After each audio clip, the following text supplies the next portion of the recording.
So, my name is Jonas, this is Sublime Media, and I'm here to show you and talk about records. That's really the essence of this channel. Now, if you like what I do, please comment, give a thumbs up and subscribe. That really helps the algorithm, and the comments is what I live for. It's the answer to if there is anything out there that is alive and watches my videos. Yeah, so today it's a mixed bag. I have a shit ton of records to show you guys, and I have a very little time frame of doing this video actually. So I have prepared 0 for this. So yeah, this will be interesting. Obviously, I've cleaned all, I've played all, I've listened to them, so it's time to file. But I usually do a little bit more research before going into it. Haven't this time. So let's get on with showing records. But first, yeah, cue music.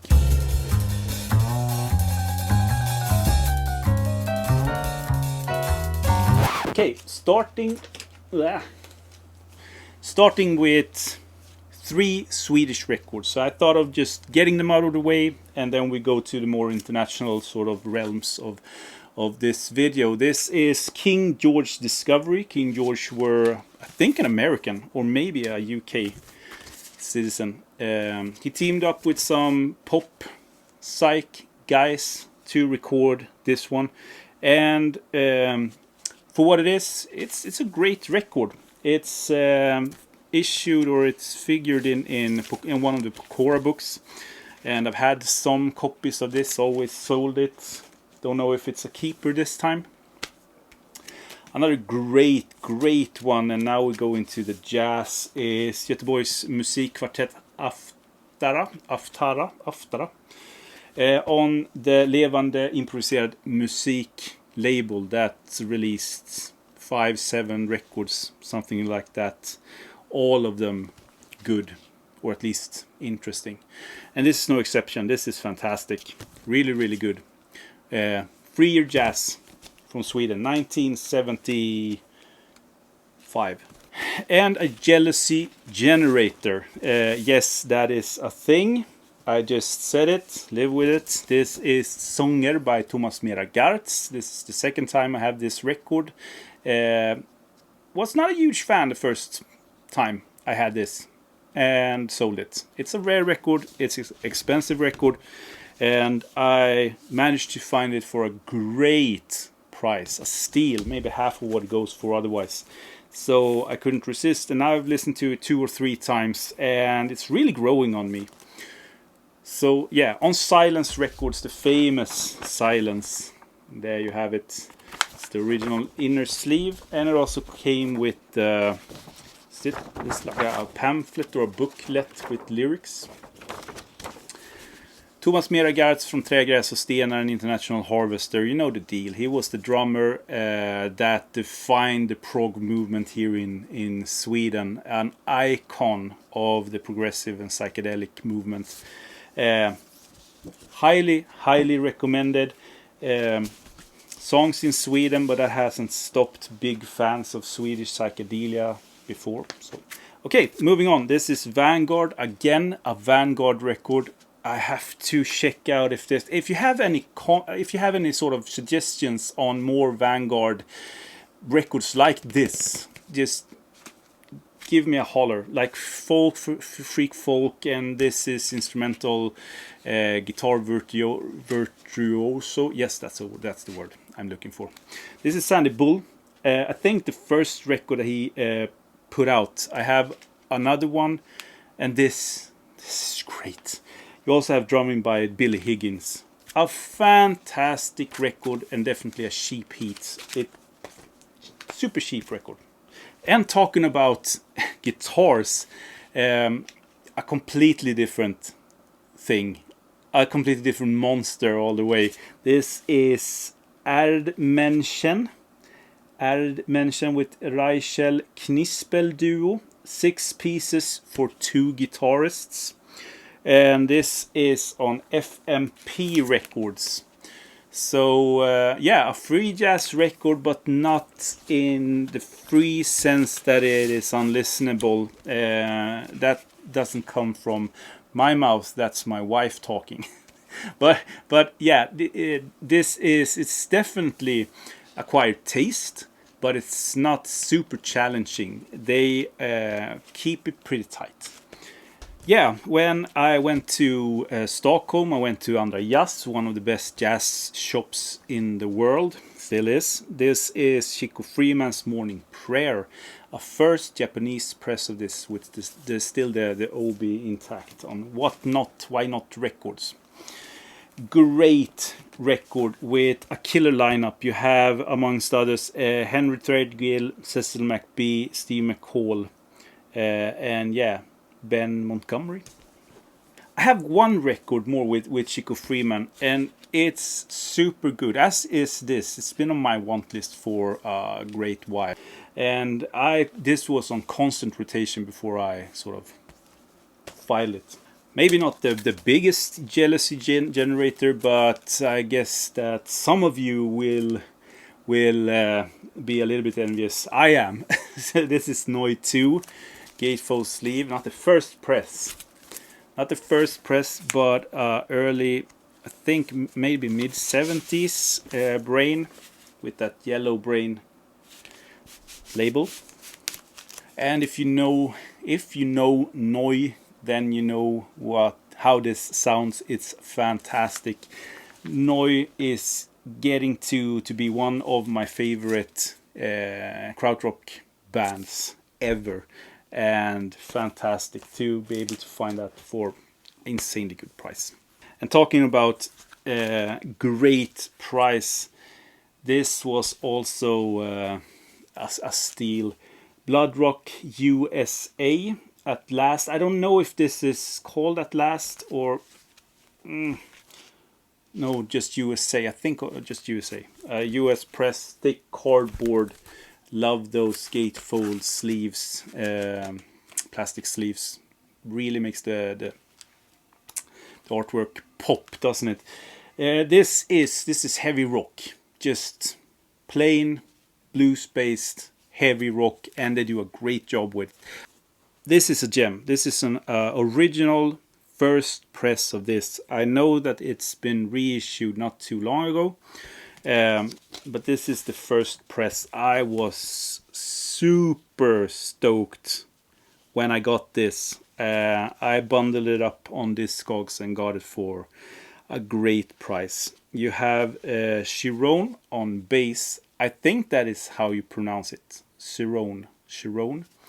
James Newton on flute. And Munir Bernard Fennell on cello. So bass, flute, and cello. Just let that sink in for a moment. So you have that over two sides on an LP, playing the freer jazz, and it's wonderful. They also get a little bit of help from Don Moyo on percussion from Arts Ensemble of Chicago, but other than that, it's yeah. It's so good. I don't know if you noticed this, but it's cardboard here, structured sleeve with a sort of cut out here. Very DIY feel to it. Recorded in New York 1978, and the cover photo is taken by a Swedish guy called Gösta Pettersson, which I think is pretty cool because I know like nothing about this guy, and he was a musician and a photographer. He's taken some iconic photographs, and I've never heard of him, so I'll try to see if I can find some more information. Well, yeah, there's the label also. Not an easy record to find. Very nice to have that in the collection. Continuing with jazz. And this also has Swedish connections, obviously, but I didn't want to include it in the first sort of 3 records, that batch. This is Universal Folk Sounds, the Swedish label Sonnet released that, and it's sort of a world fusion, jazz fusion series that they made. I don't know how many records, maybe 10, 15, something like that. And this is Okay Temiz Trio, Turkish folk jazz. So you have Safet Gündeger on clarinet, don't know who that is, Björn Alke on bass, and Okay Temiz on drums and percussion. So just a straight up trio recording. Note, A3 is traditional Turkish folk material collected by Mafi Falay. The rest are titles collected by Okay Temiz. Recorded in Stockholm and produced by Keith Knox, who has written a fantastic biography of Lars Gullin. He was a producer and a writer. Yeah, and this is great. It's not Okay's best record. It's not the best record in this folk, Universal Folk series, but it's still a great sort of world fusion record. Let's just call it world fusion record. And staying in the jazz realm, finally, I'm also the proud owner of Where Fortune Smiles by John McLaughlin. This is not the first press, but the second press on Dawn Records. And I love this gatefold. Don't get me wrong. I love it. It's brownish black gray with golden sort of stamped almost. Yeah. I think it looks great. But if you're doing a gatefold sleeve, why don't you do it a little different? I don't know. Purple label, so second press. And this copy also came with, I don't know if it's a poster or if it's just a sort of a liner note book thingy. I guess that this would maybe be more beneficial of having inside the gatefold sleeve. Again, I think that the minimalism that they go with inside of the gatefold is cool, but a lot of space. That, yeah. Next one from a big collection. This is Sheer 3614 Jackson Highway. One of her, if not the first solo record that she put out in late 60s, early 70s. I've only listened to this once. It wasn't my bag, so this is going out for sale, definitely, on Atco. And going into a little bit more rare realms of this video.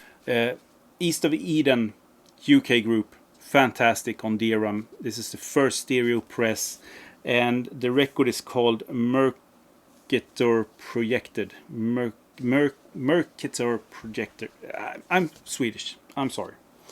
I love the DRAM logo. So damn nice. So yeah, Oriental influenced progressive music. Yeah, I think I'll stay with just that explanation. They went on to do other stuff after this.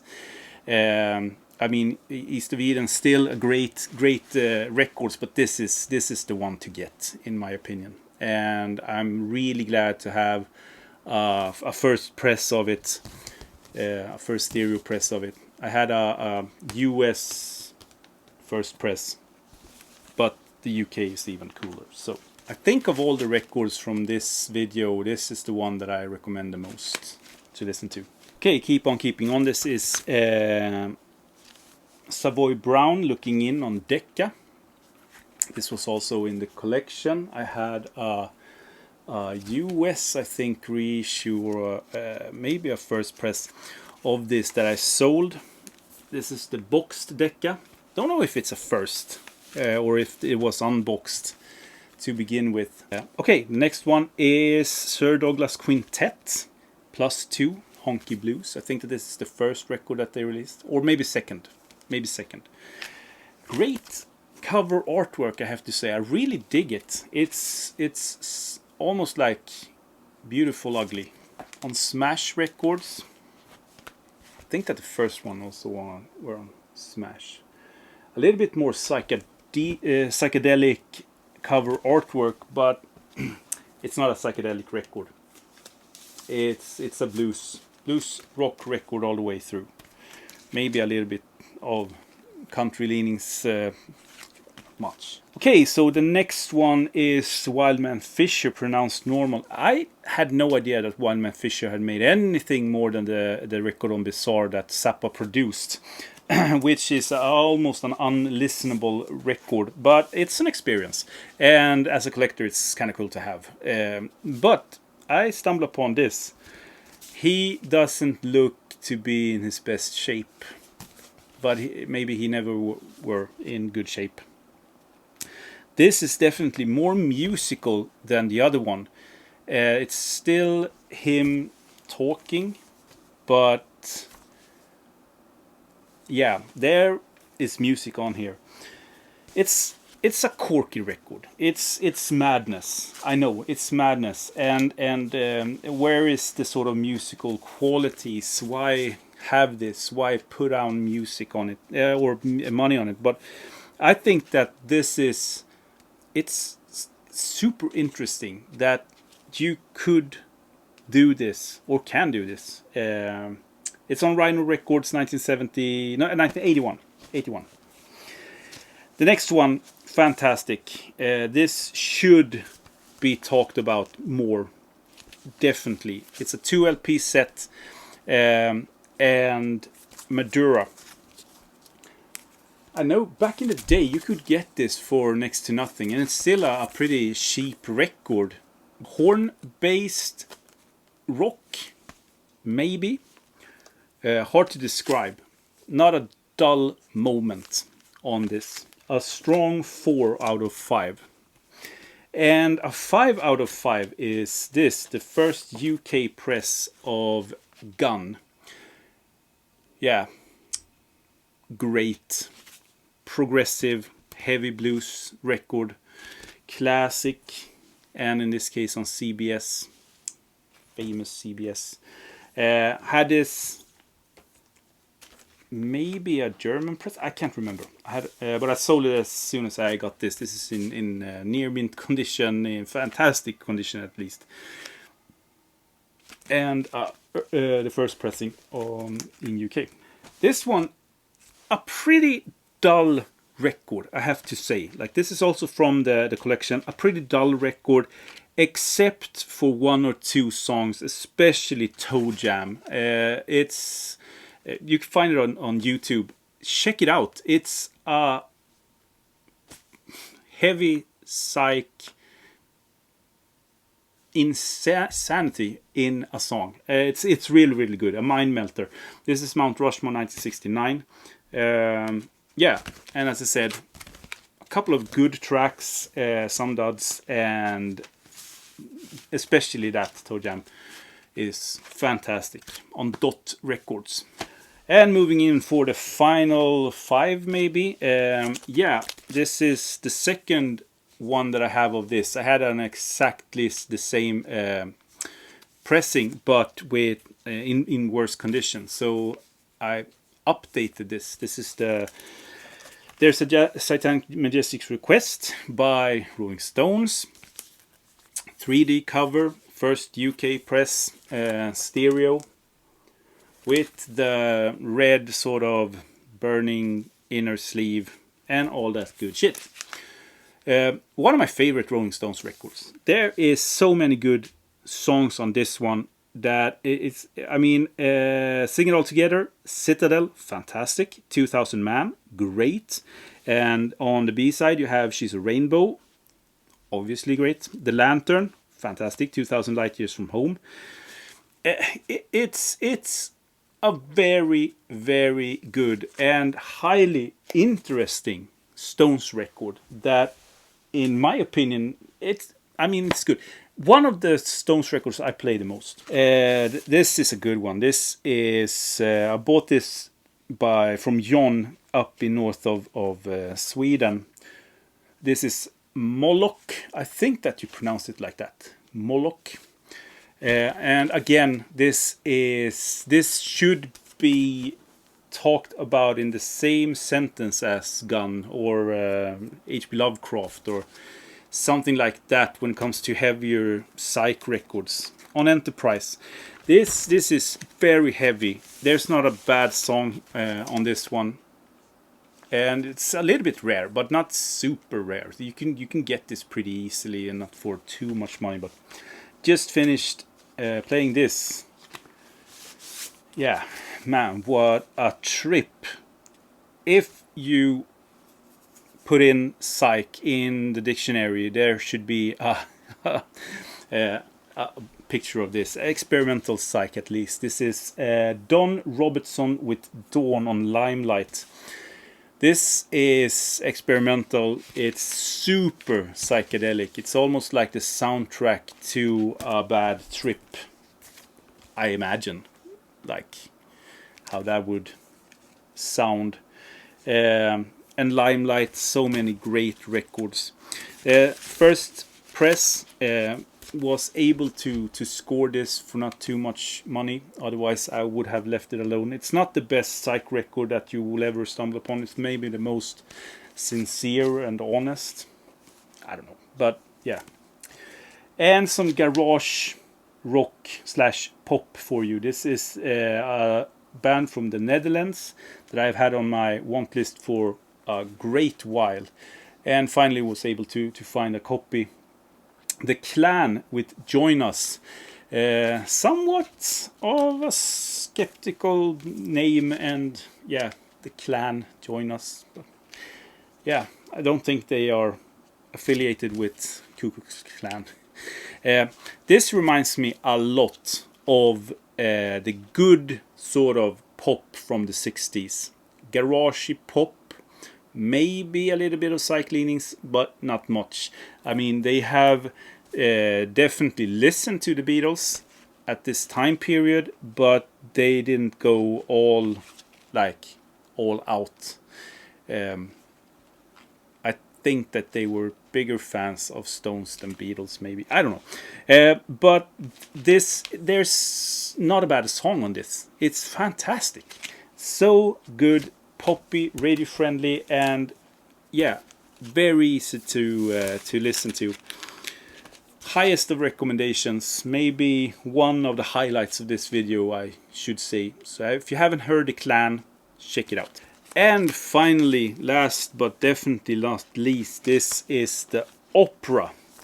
Let's see here, because Psychos Canarios. So they were called, this is a Spanish prog record.